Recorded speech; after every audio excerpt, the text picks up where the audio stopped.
孔宣的面色以肉眼可见的速度转阴为晴，淡淡点头，言道：方才贸然出手，确实是贫道失礼，在这里赔个不是了。赵公明自李长寿身后转出，笑道：也是贫道粗心大意，多有冒犯啊。不过道友这般五行神通，当真令人眼前一亮啊。若有机会，咱们不如再切磋切磋。孔宣那狭长凤目中满是光亮，两股道韵气息隔空轻轻对撞。不如就今……哎呦，改日！李长寿赶紧开口。孔宣嘴角一撇，道：你们在问哪般路？啊，是在追一伙仇敌。那是一名青年道者，骑着一头青毛灵兽。孔宣掐指推算，很快就给出了答案。他们此前曾在我岛外大阵上方路过，朝南边天柱去了，此时早已出了5步舟。听闻此言，李长寿有些失望地叹了一口气。孔宣笑道：不如我去替你追一追，或许能寻到他们踪迹。啊，无事，这次让他走了也就走了。李长寿做了个道揖，道友这份心意心领了。既如此，何不去贫道岛上坐坐？李长寿用眼神询问了一下赵公明和琼霄，二者各自点头，让李长寿自行做主。对于孔宣这般高手，李长寿也觉得结下善缘总比交恶要好得多。更何况这事关大法师的姻缘，算是人教候补的高手。自己身为人教小法师，能帮大法师助功，肯定是要帮一下的。岂能见大法师于那玄都城中孤独终老，郁郁寡欢？关爱洪荒人族第一手老纯阳嘛，只要人人都献出一点爱，三界将会拥有美好的明天。李长寿笑道：孔宣道友，我来为你介绍一下，这2位都是如今道门结教有术的高手。赵公明和琼霄对视一眼，两个人齐齐向前，将李长寿挡了回去。贫道赵公明，算是长庚的大舅哥。三仙岛琼霄，是他的小姨妹。李长寿满头的黑线，我跟云霄仙子还没这……不对，你俩这是在担心什么啊？孔宣见状哼了一声：我对他这般合色，只因他是大法师的师弟，而我欠了大法师诸多人情罢了。哼，随我来吧。随后一拂衣袖，转身在前引路。孔宣的隐居之地颇为隐秘，一整座岛屿都被大阵引起，无论是用肉眼看还是用仙识探查，都无法发现这座岛屿的痕迹。岛上的布置颇为典雅，清溪绕竹楼，山石坠林间。之前被孔宣救回来的那名少女已从心神暴走中回转过来，身着彩裙，面容俏丽，向前端茶送水，全然不像是会吃人的孔雀鸟。可能是因为刚改造过小琼峰的缘故，李长寿下意识就开始探寻各处，捕捉到了岛上一些很细节的布置，细细探查，又觉得大受裨益。入座之后也没什么寒暄，孔宣只是问有关大法师之事。赵公明和琼霄对视一眼，兄妹二人此时已大概明白了一点什么，彼此对那个男人颇感敬畏。李长寿一一详细作答，又不着痕迹地将话题引开。此前道友为何会去镇外，又被我老哥撞上？方才有些心神难宁，似是觉得有些机缘到了。孔宣轻叹了一声，注视着门外的竹林，把玩着手中的玉杯，随后又说：刚刚外出就碰到了赵公明道友。机缘？赵公明有些纳闷，哪般机缘呀？可是我这里有的宝物，若有，还请道友言明。既是我老弟的好友，那自然也是我赵公明的好友，贫道定不会吝啬。具体贫道也不知，也非什么宝物。孔宣掐指推算，叹道：我所说机缘与我并无太大关系，而是无族的机缘。三位道友，可知无凤族？李长寿缓缓点头，赵公明也是抚须颔首，琼霄的手指点了一下李长寿，盈盈轻笑。若你说是凤族之事，机缘二字说不定就要印在他身上。李长寿顿时有些不解，仙子为何这般说？我对凤族能有什么机缘？龙凤是死敌呀，我已经站在龙族这边了，凤族八成也信不过我吧。琼霄翻了个白眼儿。你自己什么身份，心里没点数吗？孔宣的目中也略带好奇。赵公明抚须长叹，言道：孔宣道友，我这位老弟名头啊可长，你且听好喽。坐在你面前的这位啊，是如今天庭玉帝最信任的天庭仙神总领3界水士，更是人教尚未公开的圣人弟子，负责处置人教事务，凌霄宝殿与兜率宫来去自如。他还是天庭崛起大谋士，一手促成龙族上天之事，抬手覆灭妖族数10万妖兵，屈指间解决巫族生死存亡之危机，我们道门上下尽皆认可的男女之情顾问。当然最重要的是，这是我姐姐的准道侣哟。随着这兄妹2人的讲述，孔宣双眼越发的明亮，看向有些尴尬的李长寿时，也多了几分热切之意。那道友能帮我凤族吗？道友莫要听老哥和仙子这般夸赞，我哪有这么多本领啊，只是普通。心底猝不及防的出现了一个帮字，那淡淡的太清大道道韵环绕，却是太清老爷无疑的仙神。李长寿清清嗓子，正色道：不过有我家大法师这层关系在，但凡道友有所请，我定会仔细斟酌，全力相助。但凡涉及到洪荒中的一整个种族，那必然绕不过气运、业障、功德这3件小事。凤族与龙族的远古大战应该算是开天后的第1劫。那时天地刚开，先天生灵占据主流，龙凤2族齐为霸主，大家基本都没有寿元这个概念，很多资质不行的生灵活着活着慢慢的也就长生了，那是真正的大罗遍地走，金仙多如狗啊。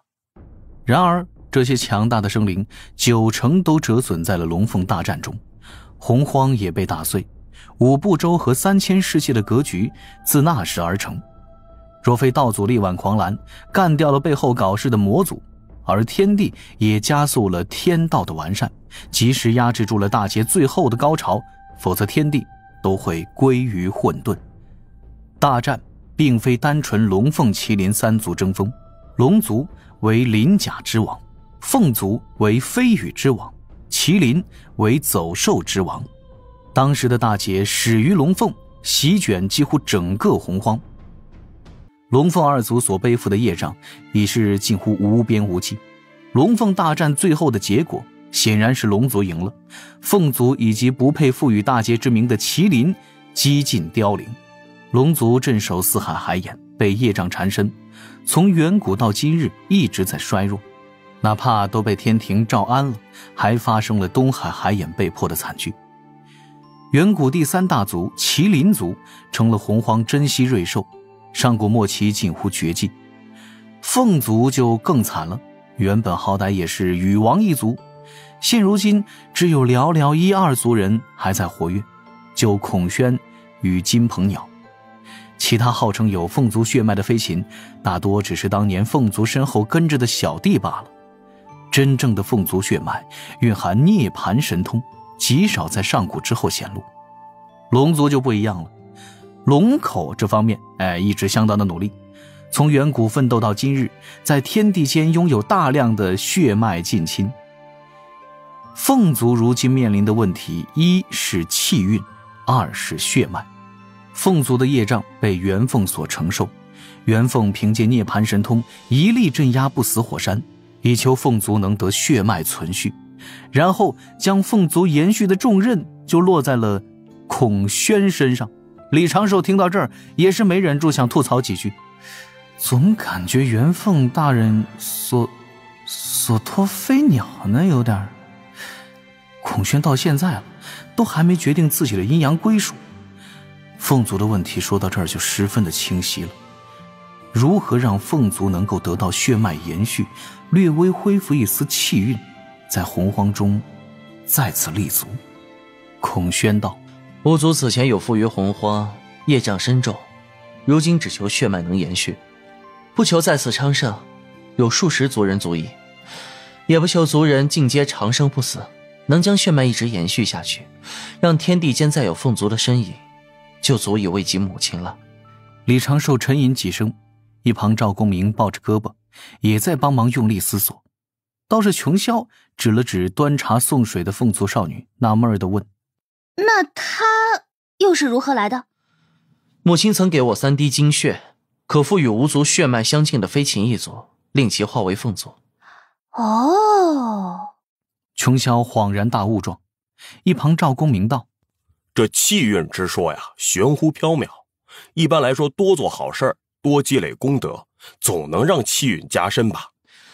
若这般简单，贫道也不至于如此苦恼。功德与气运并无关联。我有办法。李长寿缓缓开口，端起一旁的茶水，抬手抿了一下。圣人老爷让他出手，他自不能袖手旁观。虽然不知道太清老爷是为了让孔宣与人教亲近一些，还是有更大的谋算。其实李长寿此时已经想到了一个达到了90%概率的可能性：玄鸟生商。据李长寿所知，商国的图腾便是玄鸟。上古时，龙族就曾因援护人族而成为人族的图腾，从而扭转了自身气运，延续了自身命途。如果自己此时所参与的就是商朝而生的故事，那这件事确实足以牵动圣人老爷的注意力，顺便也能解释为何封神大劫中孔宣会下场守护商国。无他，利益相关罢了。李长寿放下手中的茶水，心底已是有了主意。上古时龙族就曾用过的那个法子，凤族为何不用呢？孔宣也非寻常之辈，李长寿如此一点，孔宣就已明了是何事。孔宣叹道：如今人族已大兴，已无了庇护人族之机，此事只是说说罢了。并非这般。李长寿看似淡定地说着，心底也在警惕，时刻感应是否会有天罚降临，感应圣人老爷是否会阻止自己这条思路。但他很快就确定，孔宣之事跟商国兴起应是有千丝万缕的联系。李长寿道：人族气运集中在南赡部洲，而南州之中国度林立，战乱四起。正所谓合久必分，分久必合，人族无共主久矣。当有共主兴起，凤族的机会就在此地。若早知天命归何处，预先就护住今后的共主，令其以凤族神鸟为图腾，凤族何愁不利？孔宣这般大能，此刻也是面露喜色，站起身来对李长寿抱拳：若道友能相助此事，凤族欠道友因果，孔宣亦欠道友人情矣。道友不必如此，若是换作我家师兄在此地，如何会不帮道友？师兄之事就是我之事，我们人教上下一心，此事定会全力相助道友。只是有2件事需道友明白。请讲。李长寿面露正色，侃侃而谈。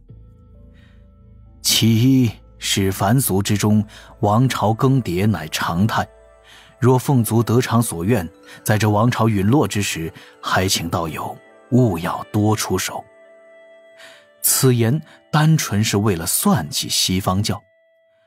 孔宣封神入场，本来是打了燃灯，伤了阐教几位仙人，结果呢，跳出来一个准提圣人，拿着7宝妙术对阵5色神光。那一战虽然扬了孔宣威名，但是孔宣的下场却是有些凄惨，被准提击败后强行渡入西方教。老子化胡为佛之后，孔宣被安排去做佛祖的劫难，将佛祖吞入腹中，又被佛祖破背而出，成了佛门的佛母，被动失去先天圆满身。化胡为佛是封神大劫末尾的大算计，李长寿只知道有这么回事儿，其内复杂的牵扯，最终的赢家此时一概不知。但是孔宣身上发生的事就很不人教，一点也没有洪荒浪漫主义气息。最美好的剧本不应该是孔宣主动为大法师放弃先天圆满身，归于阴，化为女子，在烈火中为自己穿上霓裳，染上腮红，戴上凤冠，昂首挺胸走到兜率宫的后院，指着正在睡懒觉的大法师说：宣都，俺要娶你。然后旁边树上趴着的一只蚊子顿时就泪眼婆娑，明明是他先飞过来的。说正事。李长寿继续道：其二，此事我也不敢说有10成把握，回去之后也需要禀明玉帝陛下。实不相瞒，天庭也有一系列谋划，有关人族香火之事。若是将图腾气运让给凤族，对于天庭而言也无伤大雅，只是还需道友对天庭表达些善意。今后若在外行走，遇天兵天将陷入危机，请务必出手搭救一二。善，自当如此。孔宣答应得颇为果断。咱们今日就商谈下大概方向，待他日南州风云变化，自会请道友出山一行。